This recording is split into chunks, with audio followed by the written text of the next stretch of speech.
Hola, sean todos y todas muy bienvenidos y bienvenidas a otro programón de Ambiente y Medio. Mauricio Federovisky, ¿cómo le va a usted? Tomás, qué placer encontrarlo por aquí. ¿Todo bien? Me alegro, sí. ¿Aquí en? El único programa de ecología de la televisión abierta argentina, Ambiente y Medio, nada más y nada menos. Nada más y nada menos. Fresquito hoy, ¿no? Una mañana fresquita, pero ¿está bien o no? Del otro lado, ideal para mate, café. Y Ambiente y Medio. Y Ambiente y Medio. Déjame decir una cosa igual. Menos mal que hace frío. Está muy bien porque... Menos mal que hace frío. Si no hiciese frío en esta época del año, estaríamos en un problema gravísimo. Estoy totalmente de acuerdo. Incluso, hasta hace no muy poco nos llamaba la atención que hacía 20 grados, 17, 18, ya en meses que no correspondían estas temperaturas. Así es, totalmente. Yo tengo recuerdos de principios de junio con 20 y pico de grados. 20 y pico. Yo me estuve quejando un montón en mis redes sociales acerca de la temperatura entrado el mes de junio. Porque nos gusta el invierno también. Sí, porque es necesario. Nos gusta el frío. Era necesario.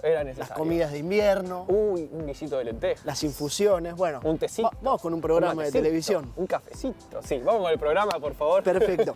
Yo hice una actividad que adeudaba de alguna manera a un lugar, creo que es el lugar al que más fui como miembro de este programa, que es el Riachuelo. Que me has acompañado varias veces. Una experiencia que no había hecho es la de navegar por el Riachuelo. Cuestión que adeudaba y por fin pudimos cumplir de la mano de Acumar. Navegamos por el Riachuelo. Muy bueno. Interesante. Sí, pero más vale. ¿En qué botecito navegaste? ¿En un barco? ¿En un bote? ¿En kayak? ¿Remaste? ¿No remaste? En una lanchita nos llevaron con un señor capitán que nos llevó, con Anita, la editora del programa, me acompañó, por supuesto, también Mauro, el camarógrafo, en una experiencia particular, porque está muy bueno, la verdad que está muy bueno, porque es una combinación entre lo social, la contaminación, que hay que decir ya no está tanto o está bastante mejorada, y también la naturaleza, porque surge lo que hay ahí, que es un ecosistema. Está espectacular, la verdad que bueno, muy interesante. tremendo notón. Tenemos un tremendo notón para ver del señor Mauricio Federovisky. Bueno, ¿te gusta mi apellido hoy? Se ve, está muy bien, perfecto. Bueno, y aparte de eso tengo una entrevista interesante también, donde hablamos con una cocinera y hablamos de cocina. Nosotros solemos hablar de alimentación, agrotóxicos, lo mal que comemos, y en este caso, más que de alimentación, hablamos de cocina, de lo importante que es cocinar. ¿Vos te solés cocinar en tu casa? Sí, bastante. ¿Sí, bastante? Bastante, sí. ¿Qué es lo que más te cocinas? Fideos, puede ser, en distintas variedades, ¿no? Formas, pero puede ser que fideos, arroz, está por ahí. Bueno, la base de mi alimentación es el arroz. Perfecto, está muy bien. Estamos ahí, son dos comidas sencillas para hacerse en casita. Rico. Y rico, calentito. Pero más vale, más vale. Bueno. ¿Ustedes? Dejen en comentarios en algún lugar ¿qué es lo que más se cocina? ¿Qué es lo que más se cocina? Está perfecto, muy bien. Bueno, como todas las semanas, exactamente, tenemos un informe de la semana. Hay un lugar en el Atlántico Sur que es muy codiciado por los grandes barcos pesqueros. Aquellos barcos legales, pero también los ilegales. Es muy codiciado por su gran biodiversidad de especies. El Agujero Azul, ubicado a 500 kilómetros del Golfo de San Jorge, entre las provincias de Chubut y Santa Cruz, son 148.000 kilómetros cuadrados en el océano. Increíble. Y está fuera de la zona exclusiva económica donde Argentina ejerce sus derechos de soberanía. Entonces, hay algo que está pasando en tierra para poder proteger lo que hay ahí en el océano. Excelente, ¿eh? ¿Te gustó? Existe un proyecto de ley que cuenta con media sanción de diputados para crear el área protegida marina bentónica Agujero Azul. A fin de controlar la sobrepesca, lo que se quiere es que se trate en el recinto del Senado para que no pierda estado parlamentario en este 2023, como lamentablemente suele ocurrir con muchas otras leyes. En este informe de la semana te vamos a mostrar la importancia y sobre todo, ¿qué es el Agujero Azul?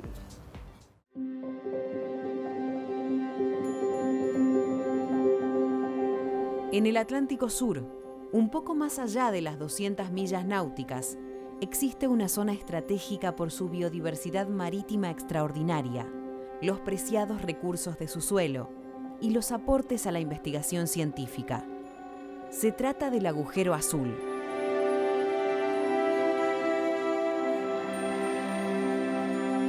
Son 148.000 kilómetros cuadrados del fondo marino, frente a las provincias de Chubut y Santa Cruz. Queda a 500 kilómetros del Golfo de San Jorge y su parte oriental está fuera de la zona de exclusión argentina, en aguas internacionales. Es mundialmente conocido como un supermercado para las especies marinas y las aves. Calamares, vieras patagónicas, merluzas buscan su alimento allí. Por eso es de gran interés económico para la industria de la pesca. Además, es refugio para la cría y reproducción de mamíferos marinos, como la ballena franca austral. El Senado de la Nación debería tratar este año el proyecto de ley que propone la creación de un área marina protegida para poder regular la sobrepesca y la minería submarina, entre otras actividades de alto impacto ambiental. Se estima que en sus profundidades, el agujero azul atesora grandes cantidades de hidrocarburos. El proyecto cuenta con media sanción de diputados, pero si no es debatido en senadores antes de que termine 2023, perdería su estado parlamentario.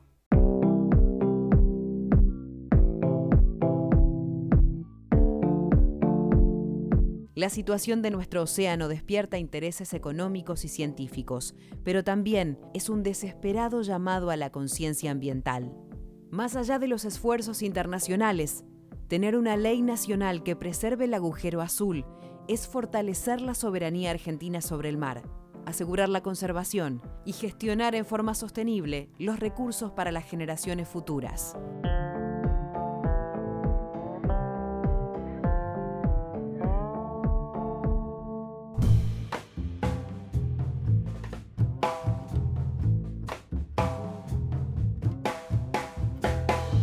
Con este día gris y esta resolana particular que me va a hacer ver los ojos chiquititos, les doy la bienvenida al lugar que como miembro del programa más veces he visitado. Estoy hablando de la cuenca Matanza-Riachuelo, lugar donde hice uno de mis primeros informes, así que también está en algún lugar de mi corazoncito, lugar que también es símbolo número 1 de la contaminación, porque conjugó a lo largo de su historia la postergación social, los desencuentros políticos, los problemas económicos, la industrialización y por sobre todo el nulo análisis por lo ambiental. Pero además de ser un símbolo en contaminación, también lo es a nivel turístico, número 1, por lo menos aquí en la ciudad de Buenos Aires con La Boca y El Caminito. Además tenemos el patrimonio social, cultural, histórico de la cuenca, con estos dos puentes hermosos a mi espalda, pero lo que hoy vamos a hacer más en profundidad va a ser cumplir una suerte de deuda. Porque ya les he dicho, he venido muchísimas veces, de varias formas lo he recorrido, a pie, en camioneta, visitando estos sitios históricos, pero nunca andando sobre él. Así que sin más, los invito de la mano de Acumar a navegar con nosotros.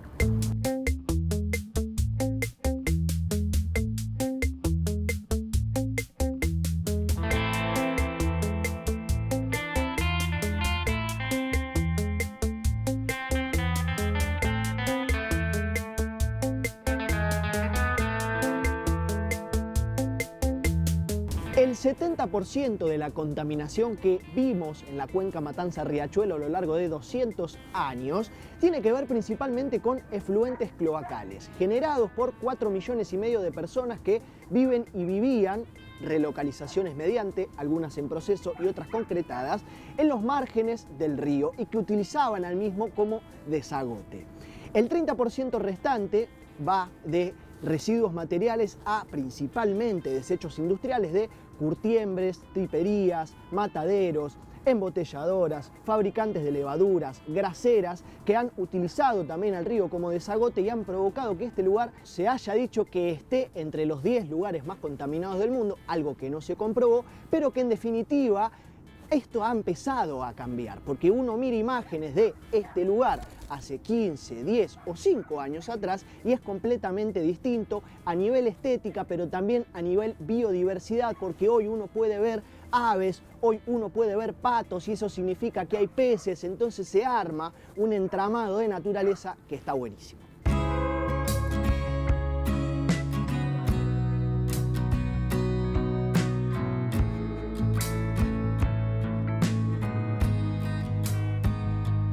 A ver, los primeros estudios que se hicieron hace ya 15 años, estamos a 15 años del fallo Mendoza, nos indicaban que la principal fuente de contaminación de la cuenca tenía que ver con los desechos cloacales, con la falta, digamos, de sistemas de saneamiento. Y en eso se puso en trabajo ACUMAR, junto con AISA fundamentalmente, pero también con APSA en la Cuenca Alta, en pensar cómo avanzar con las obras principales, con las obras troncales que había que hacer para resolver esta problemática. La obra más emblemática, si se quiere, de esto es el sistema Riachuelo, una obra financiada por el Banco Mundial, una obra que ya se termina en este año, el año próximo ya va a estar en funcionamiento, que nos va a permitir evitar todo el vuelco de desechos cloacales directos al río desde la ciudad de Buenos Aires. El 70% de la contaminación del río se la atribuyó en aquel momento a los efluentes cloacales. El otro 30%, por un lado, los residuos sólidos urbanos y los efluentes industriales. Para los efluentes industriales se hizo una primera identificación de aproximadamente 1.500, 1.600 empresas que fueron declaradas agentes contaminantes. De ellas, hoy en la actualidad hay 600 todavía en proceso de reconversión. Unas 49, 50 empresas son los grandes aportantes de la cuenca, los que son responsables del 90% de los efluentes que se vuelcan en ella. Sobre ellos estamos trabajando e instalando sistemas de control de monitoreo automático. Las empresas han sido reconvertidas y han sido obligadas a construir sus propias plantas de saneamiento. Estamos construyendo el Parque Industrial Curtidor. La principal problemática en materia de efluentes industriales por su nivel de complejidad ambiental eran las curtiembres en la Cuenca Baja, las curtiembres de Valentina Alsina, de la Sola de Lanús. Estamos trabajando fuertemente con las otras ramas industriales que tienen estas complejidades, como pueden ser los frigoríficos, las graseras, industrias que tienen una complejidad ambiental porque han quedado dentro de la ciudad. Esas industrias que hace 40, 50, 60 años estaban prácticamente en las afueras, hoy están en el centro de la ciudad y tenemos que pensar en reconvertirlas o en trasladarlas, generar estos parques industriales al estilo del Parque Industrial Curtidor que estábamos hablando. Toda esta batería de medidas que se tienen que llevar al mismo tiempo nos permiten empezar a pensar, ahora lo que viene es cómo recuperamos la calidad del agua, cómo hacemos y qué tecnologías aplicamos una vez que se deja de contaminar, una vez que se deja de atacar el río, la cuenca, cómo la recuperamos más rápidamente, porque la verdad que en estos 15 años se hicieron las obras de fondo, las obras gruesas, estas que comentábamos recién, y ahora viene la segunda etapa del saneamiento de la cuenca, que es empezar a pensar entonces en la recuperación. Estamos llegando al punto de frenar el vertido de efluentes sin control, como era durante 200 años, porque así llegamos a la situación actual del río, y empezar a pensar entonces cómo ayudar a recuperar y a sanear verdaderamente la cuenca.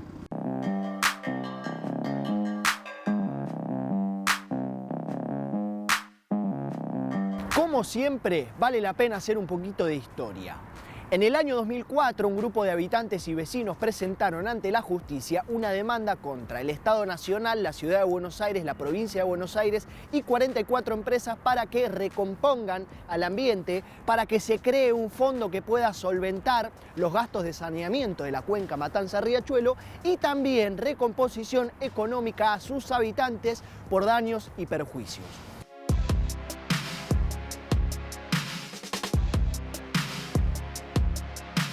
Esta causa, que se llama Mendoza por Beatriz Mendoza, la abogada que llevó adelante el juicio, se extendió por los 14 municipios donde se encuentra la cuenca y terminó el 8 de julio del 2008 con la Corte Suprema de la Justicia fallando a favor de los habitantes en uno de los fallos ambientales más trascendentales, no solo de nuestra historia, sino del mundo.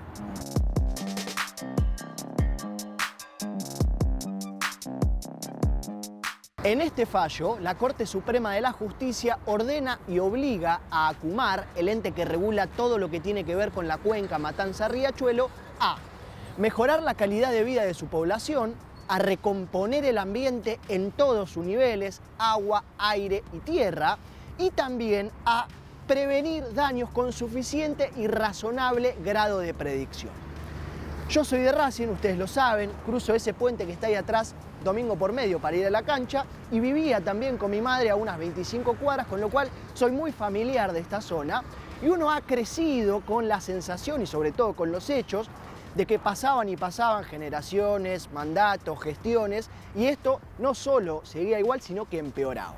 Y la realidad es que en los últimos 5 años, 10 años, la imagen es completamente distinta, no solo por el olor, el cual se le adjudica no al río sino a las empresas, pero que igual ya no está, sino también a lo estético, con un agua mucho más limpia y un lugar en el que es mucho más agradable para estar.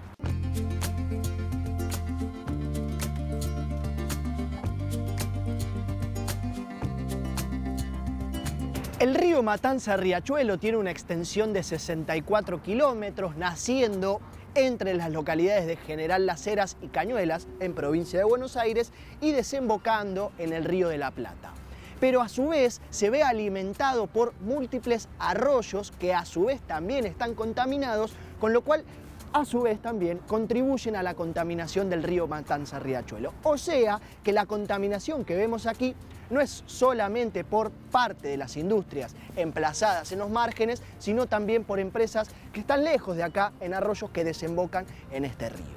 Además de todo esto, mencionar la existencia de basurales a cielo abierto, múltiples, que se han ido formando en estos asentamientos en los márgenes del río en los últimos 50 años y que provocan todo lo que ya sabemos. Descomposición de la basura, lixiviados, contaminación de la napa, el agua, el aire, etc. Por último, mencionar que la cuenca, por razones económicas, políticas, sociales, jurisdiccionales, está dividida en 3 zonas: la zona baja, la zona media y la zona alta. La cuenca baja, con un paisaje predominantemente urbano, con algunas industrias en donde está la boca. La cuenca media, con un paisaje mixto rural-urbano, y después tenemos la cuenca alta con un paisaje predominantemente rural, con la presencia y predominancia de la agroindustria y ganadería.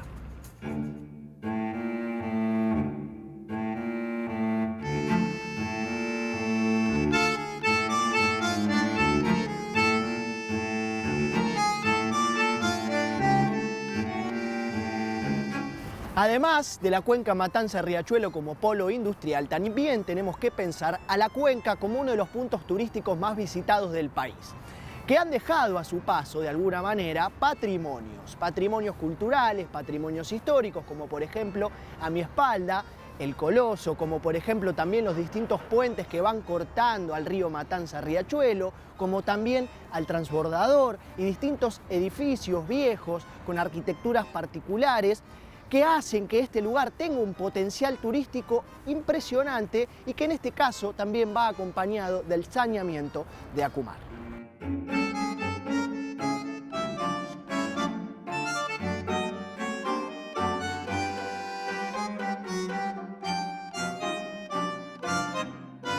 Finaliza de esta manera, muy grata por cierto, nuestra recorrida por las aguas del río Matanza-Riachuelo, que nos permitió de alguna manera salirnos de lo urbano, de lo convencional, de lo que siempre vemos, para pasar a lo distinto, lo natural. Márgenes del río o la vera, en donde antes había asentamientos, familias, casas, hoy los hay pero no tantos, y esa naturaleza empezó a recuperarse, a retomar su lugar y a recobrar en definitiva la apariencia que tenía antes como ecosistema. Agradecer, por supuesto, a Acumar, a Daniel y a todos los chicos que nos acompañaron en esta navegación. Y desde este lado, como siempre digo, sostener, prevalecer el patrimonio social, cultural, histórico de la cuenca, que del saneamiento se ocupen los que se tienen que ocupar. En este caso, dijo la Corte Suprema de la Justicia, Acumar, y es como lo viene haciendo.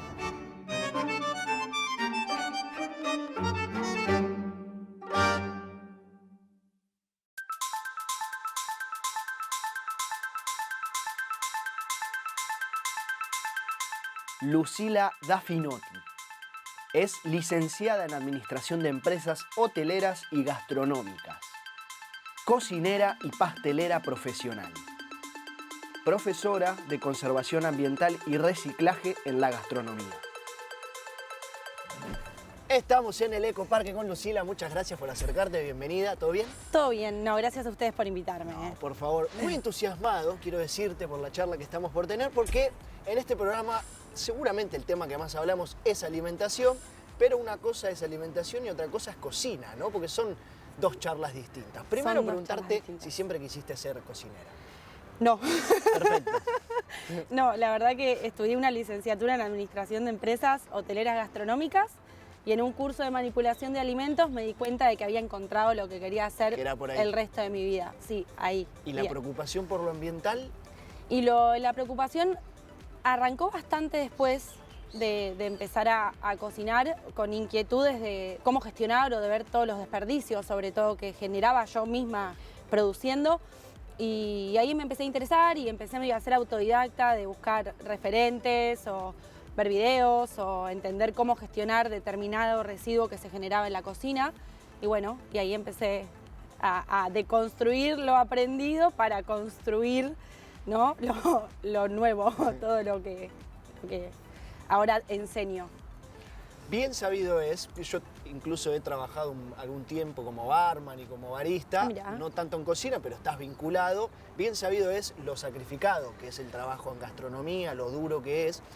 Preguntarte justamente por eso, ¿qué espacio se le puede dar o se le da a las prácticas sustentables o sostenibles, justamente teniendo en cuenta lo intenso que es? Mirá, primero lo que yo siempre hago es arrancar con las prácticas muy de a poco, tratar de incorporarlas y que casi sean imperceptibles, ¿no? Como que no le requieran ningún esfuerzo de más a nadie, ya que es laborioso trabajar en cocina. Y ahí como que voy ahí generando algunos hábitos. No se considera demasiado la gestión ambiental y la conservación en la gastronomía, es la realidad. Por eso a mí me resulta difícil tal vez aprender estas cosas, porque realmente no es que tengo un libro para leer, ¿no? No es que puedo decir, bueno, de acá saco todo esto y sigo estas pautas y está perfecto. Si bien cada vez hay más información sobre las buenas prácticas de manipulación, todavía falta. Entonces, yo lo que hago es eso, ir de a poquito, metiéndome, y ahí cuando ya se genera el hábito, otro, y ahí otro, y ahí otro. Lo importante es eso, ¿no? Hábitos. Hábitos, Es la sí. palabra, me parece. Es eso.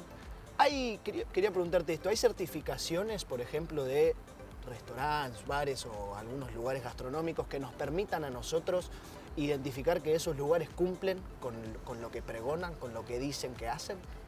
Sí, hay certificaciones y también hay reconocimientos que se le da a determinados establecimientos que si no siguen con determinadas pautas no se lo entregarían. Entonces sí, tenemos acceso, podemos buscar por lo general todos los que tienen buenas prácticas de manipulación y que toman conciencia ambiental lo expresan, porque yo creo que hoy tener este tipo de cuidados con el medio ambiente marca un valor agregado. En una cocina, en cualquier ámbito, ¿no? Pero en una cocina poder decir, che, yo sé de dónde viene el producto, yo puedo ir y decirle al comensal, mira, este plato lo hice pensando que sean productos de temporada, por ejemplo, cuidando mis residuos, gestionando los residuos que genero, capacitando al personal para hacerlo. Entonces, ese valor agregado siempre se muestra y destaca, ¿no? Entonces, sí, se puede encontrar lugares que cumplan con estas pautas, estas medidas.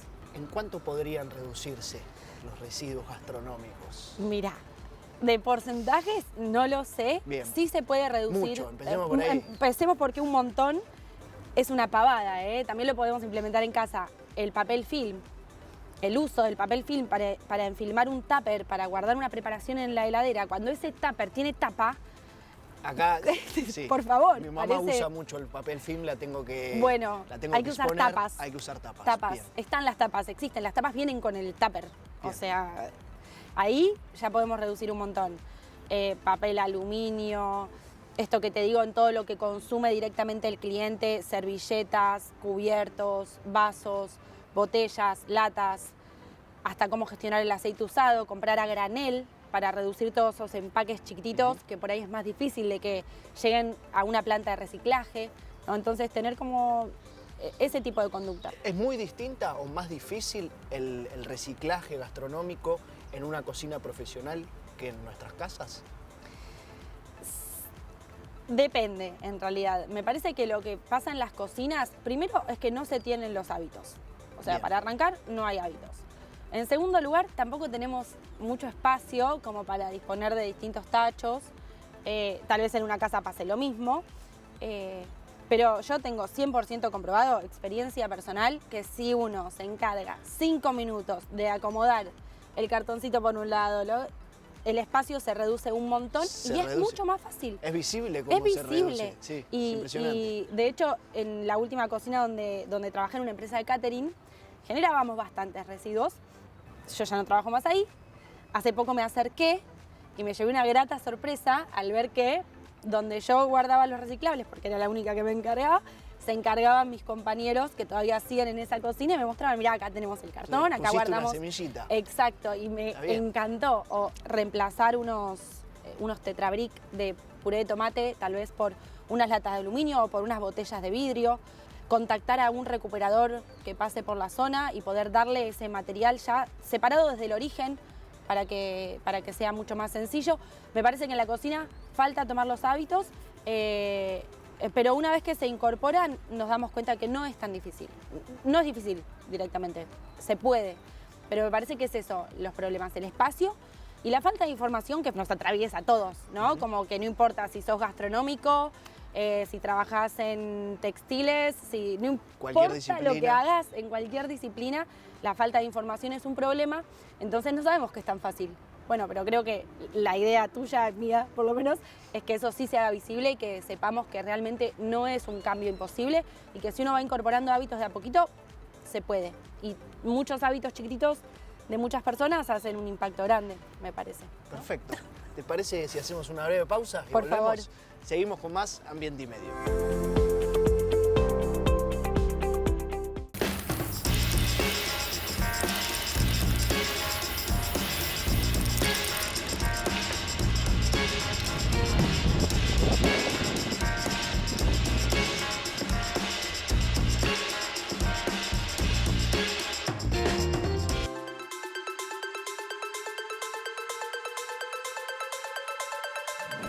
Estamos en esta segunda parte. Quería arrancar preguntándote sobre la enseñanza gastronómica. Bueno.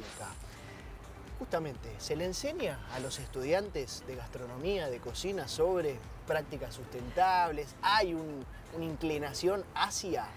Hay una inclinación hacia, la verdad que no se enseña en todas las escuelas. Yo cuando estudié no me enseñaron conservación ambiental, voy a decir algo terrible, pero durante un tiempo yo no sabía qué impacto tenía tirar aceite usado por la bacha. Es que está perfecto, No porque lo mucha gente sabía. no lo sabe, está bien. De hecho, a veces tengo pesadillas con la cantidad de litros de aceite que tiré por la cañería. Cuando uno tiene esa información y sabe cómo gestionarlo, nada, lo puede como Cambiás. controlar. Está perfecto. Actualmente yo estoy dando clases de conservación ambiental y reciclaje en un instituto de gastronomía y es el primer año que es obligatoria esa materia, antes era opcional y me parece esto que por ahí decíamos antes, atraviesa cualquier carrera que uno esté estudiando. Si bien necesitamos una ley de educación ambiental y que desde pequeños nos enseñen a qué es una basura, qué es un residuo, cómo gestionarlos o qué es reciclar, me parece que después en cualquier carrera que uno estudie necesita aprender de conservación ambiental. Yo a los chicos cuando les doy clases arranco con explicar qué es el medio ambiente, ¿no? Porque no lo saben, porque está bien, porque puede pasar. A mí me hubiese encantado que cuando yo estudié cocina me hubiesen enseñado desde un inicio de qué se trataba cuidar el medio ambiente y cuál era el impacto que yo podía generar positivo si gestionaba bien mis residuos, si reducía mis residuos, si gestionaba, si compostaba, me hubiese encantado. Actualmente no sé si se enseña mucho, yo di clases también de cocina en otro instituto y aunque no estaba dentro de la currícula y yo daba otra materia, en las clases me era inevitable ponerles otro tachito, mostrarles que si traían sus repasadores no había que secar con papel, mostrarles cómo hacer una compostera y que ellos tiren sus cosas ahí, después plantar y que vean que de ahí, no sé, creció un romero con esa tierra y les sorprendía mucho. Y es algo que en realidad no debería sorprendernos, deberían enseñarnos y deberíamos saberlo, que de dónde sale un tomate, en qué temporada crece, ¿no? Como que me parece que la educación tiene que atravesar a todas las edades y a cualquier profesión que tengamos. ¿En qué temporada crece el tomate? Dijiste recién. ¿Cuán importantes son los alimentos de estación, los alimentos de temporada? Sí. Consumir esos alimentos y Sí. a la vez no consumir los otros. Sí, es fundamental. A la hora de pensar un menú, de pensar un plato, de pensar una carta, hay que tener en cuenta la temporalidad de los productos, porque primero son más ricos. O sea, nos están dando los nutrientes que la naturaleza sola nos da y nos brinda en la estación que nosotros necesitamos. Más agua, más agua. Más vitamina C, digo. Sí. Como, ¿por qué pensamos que tenemos que comer tomates en invierno? Porque por fuera son rojos hermosos. Los cortamos y están verdes. Y no nos van a brindar nada, no nos van a aportar nada. Me parece que los cocineros tenemos la responsabilidad de alimentar a las personas. Y para poder alimentar a las personas es fundamental utilizar alimentos de verdad, conocer la trazabilidad. Esto de acercarse y decir, yo sé qué productor me trajo los vegetales, qué productor me dio los brotes que yo utilizo, las hierbas con las que termino un plato, de qué campo vienen las carnes de distintos animales que yo consumo, cómo fue producido. Yo no soy vegetariana, estoy tratando de reducir mi consumo de carne animal, es un proceso, tengo que deconstruir mucho esa parte, me cuesta un montón, pero me parece que una buena práctica de responsabilidad es, bueno, ser consciente de dónde viene, a ver cómo lo criaron, con qué se alimentó. ¿Se alimentó con maíz? ¿Esa gallina estaba libre? ¿Este huevo que yo me estoy comiendo, por qué tiene otro color al que compro en la verdulería normal? ¿Por qué este es naranja? Y bueno, porque comí otra cosa. Como entender eso y transmitirle esa responsabilidad, en realidad transmitirle ese conocimiento al comensal, porque el comensal con información, cualquiera de nosotros con más información, después también exige más. Te voy a proponer un desafío final, como los que solemos hacer en este programa. Sí. Y en este caso vamos a suponer A ver. que sos jurado de la Estrella Verde de Michelin y tenés qué que difícil. destacar a un restaurante por sus prácticas sustentables, sostenibles, en relación al uso del agua, cómo está construido su lugar, al menú, productos que utiliza y demás. Todo tuyo. Bueno, la gestión del aceite usado me parece fundamental. Bien. La reducción del consumo de film que se puede llevar. Hay lugares que no utilizan film en sus cocinas. La utilización de descartables a la hora de tener que enviar alimento es fundamental. Fundamental reducir ahí, utilizar otras cosas que no sean de plástico.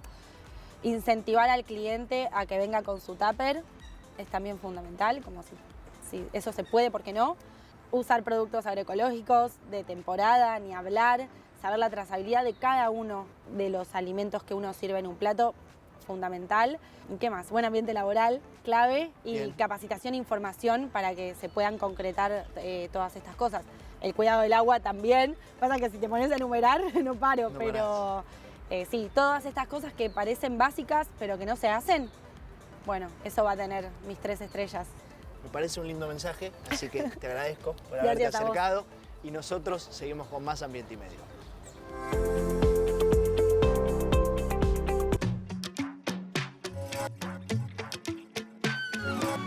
Argentina, Buenos Aires, Ecoparque. Vine a conocer la historia de Bartolo, un tapir que va a ser trasladado y que requiere un tipo de entrenamiento muy particular. A diferencia de otros animales que se entrenan para quedarse, bueno, vamos a ver qué pasa con Bartolo.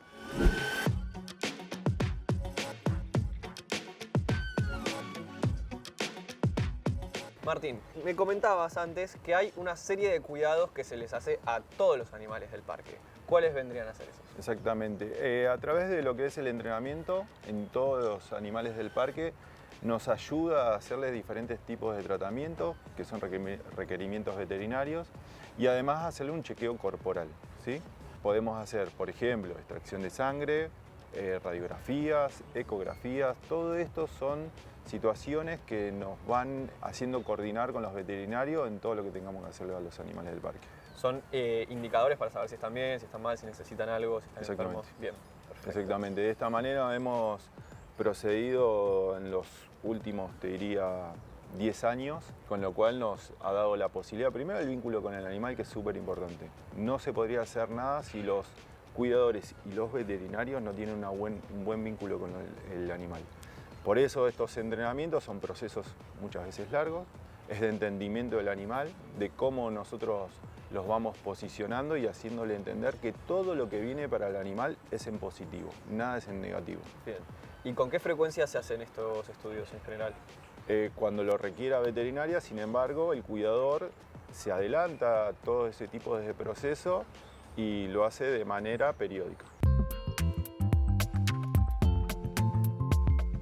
Bien, ahora lo que se va a realizar es un entrenamiento con Bartolo. Es parte de los procedimientos diarios que se realizan, en lo cual nos da la posibilidad de hacer un chequeo completo ante la necesidad que se tenga de veterinario o la necesidad misma de los cuidadores de hacer una revisación del animal. Bien, ¿chequeos de qué tipo se les hace en general? Se hacen chequeos de los ojos, chequeo corporal completo y además después también extracción de sangre.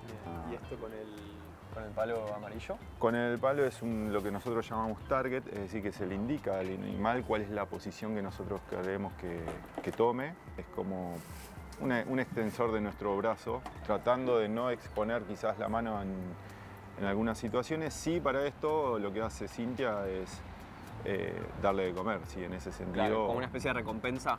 Eso es una recompensa, exacto. Es parte de su dieta, de lo que sabemos que le gusta. Sí. Y lo que hace el animal, en este caso, es relajarse. Bien. Y cuando se relaja, se accede también al animal. Lo que necesitamos es posicionarlo. Entonces, mediante las diferentes posiciones, vamos pudiendo tener acceso a los oídos, vamos teniendo acceso a los ojos, o, como vamos a ver ahora, es una simulación de extracción de sangre. Bien. Que nos sirve para ¿La todos los extracción de chequeos. sangre para qué la hacen para hacer chequeos veterinarios? Chequeos veterinarios, sí. Se hacen dentro de las patas traseras.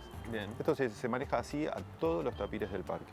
Y nos permite tener... ¿Desde las patas se le hace la extracción? En los tapires particularmente se da una vena muy buena que pasa donde, por las patas traseras, y es ahí donde pinchan.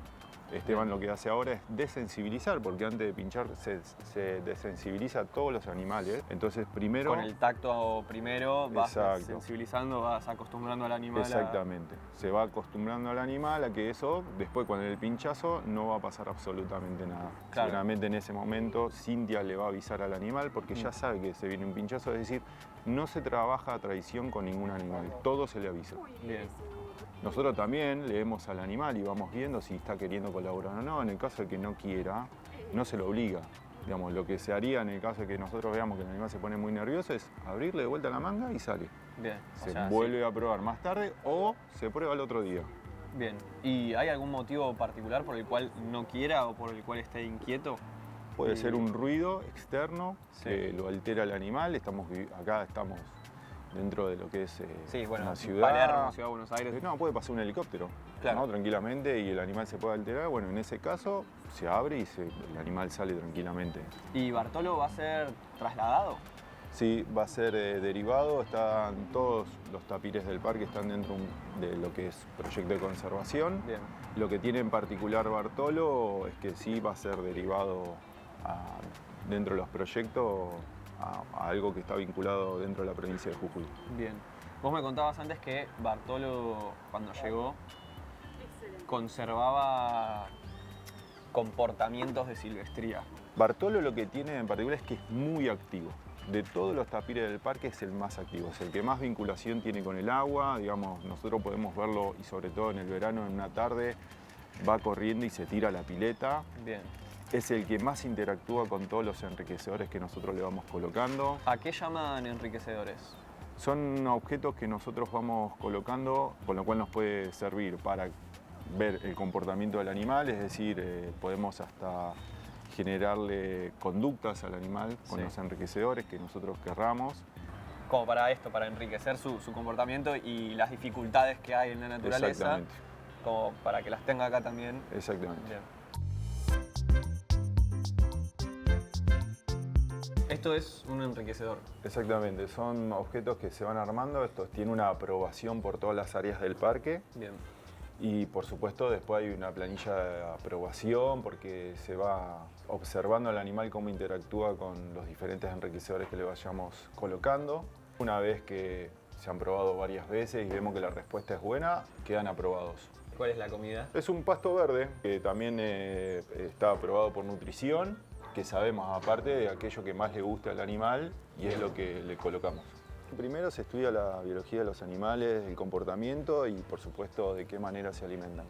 Entonces los enriquecedores, como te decía, en la preparación se busca un objetivo. El objetivo en este caso es que tenga su comida de tal manera que a medida que lo vaya comiendo tenga un movimiento, simulando una rama. Claro. Y que a medida que lo vaya sacando, digamos que no se le salga todo, sino que lo vaya haciendo por parte. Entonces esto va a llevar un tiempo de su alimentación, es decir que... Va a estar en actividad. En actividad, mientras... exactamente. Eso es lo que buscamos para todos los animales del parque. Que acá la dificultad para que saque el pasto es algo sencillo. No sé si es el caso, pero lo podrían poner más alto también. También sí, se puede poner más alto, pero siempre vemos los factores de riesgo que pueda llegar a tener. ¿Cuáles serían los factores de riesgo? ¿De riesgo de lesión? El riesgo de lesión, que en un momento él quiera pararse, no tenga dónde y se pueda tropezar. Bueno, todas esas situaciones se van evaluando. Vimos la parte veterinaria, Sí. de extracción de sangre, vimos esta parte comportamental de alimentación. ¿Hay alguna otra parte de lo que es el entrenamiento para los animales? Lo que se hace a veces, por ejemplo, ahora nosotros, si este animal va a estar vinculado a una derivación, tenemos una caja de traslado. Lo que se hace es desensibilizar la caja, para que entiendan que esa caja es positiva, no va a pasar absolutamente nada, es decir, que todos los traslados se hacen de alguna manera conciliando con el animal. Bien. Es decir, que todas las entradas de la caja no hay un cierre de caja a lo que se podría llamar como a traición, ¿no? Que el animal no entienda que se va a cerrar, no. Todos los animales en los entrenamientos les cerramos la caja, todas las puertas, todos los sonidos. Si podemos llegar a hacer movimientos lo vamos a hacer, que el animal entienda que eso es parte de un proceso normal. Bien, o ¿Sí? sea, para que el día del traslado esté acostumbrado y no haya ningún accidente. No, y pase además nada. nosotros nos permite saber en la condición en que está la caja, cómo se siente el animal adentro, Bien. qué recompensa le vamos a ir dando. Bien. Entonces hacemos una evaluación previa al traslado. ¿Y tienen pensado cuándo Bartolo va a ir a Jujuy? Más o menos. Sí, tenemos una fecha aproximada, creo que ya para fin de mes.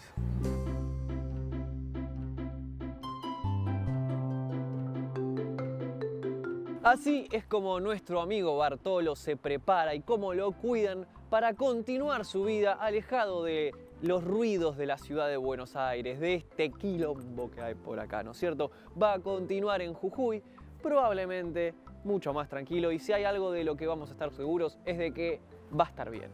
Porque todos estos cuidados y todo este entrenamiento es para asegurarnos de que él pueda continuar con su vida bien, de la mejor forma posible.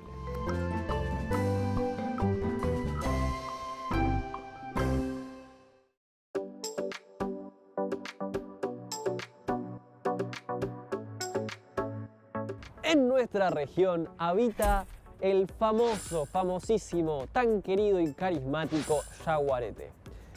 Pero en otras regiones del mundo habitan otro tipo de felinos.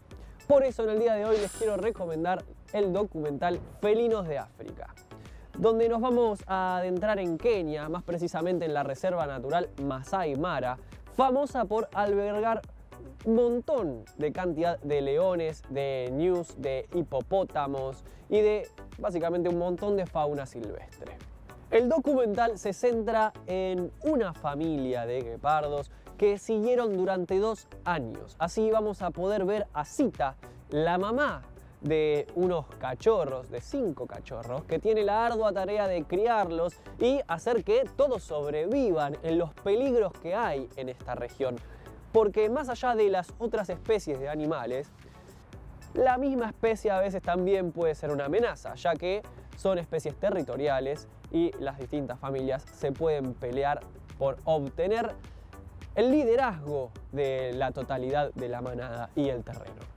En este documental, para narrar esta historia y todos los acontecimientos y que podamos entender bien qué es lo que está pasando, contamos con la voz del único Samuel L. Jackson.